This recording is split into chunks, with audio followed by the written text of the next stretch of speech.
Cement ಕಾರ್ಖಾನೆ national manufacture ಕಾಯ್ದೆಯನ್ನು ಉಲ್ಲಂಘನೆ ಮಾಡಿದ್ದಾರೆ. ನ್ಯಾಷನಲ್ ಮ್ಯಾನುಫ್ಯಾಕ್ಚರ್ ಕಾಯ್ದೆ ಪ್ರಕಾರ 5 ವರ್ಷದ ಒಳಗಾಗಿ ಕಂಪನಿಯನ್ನು ಪ್ರಾರಂಭ ಮಾಡಬೇಕಾಗಿತ್ತು, ಮಾಡಿಲ್ಲ.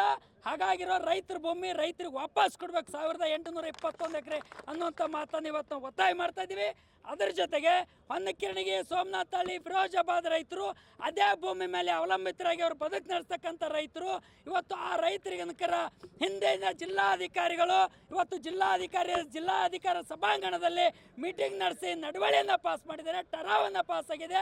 ಆ ಟರಾವ್ ಪಾಸ್ ಆಗಿದ ಪ್ರಕಾರ ನಿಯಮಾನುಸಾರವಾಗಿ 1 ಎಕರೆಗೆ 16 ಲಕ್ಷ ರೂಪಾಯಿ ಇವತ್ತು ಪರಿಹಾರ ಕೊಡಬೇಕಾಗಿತ್ತು.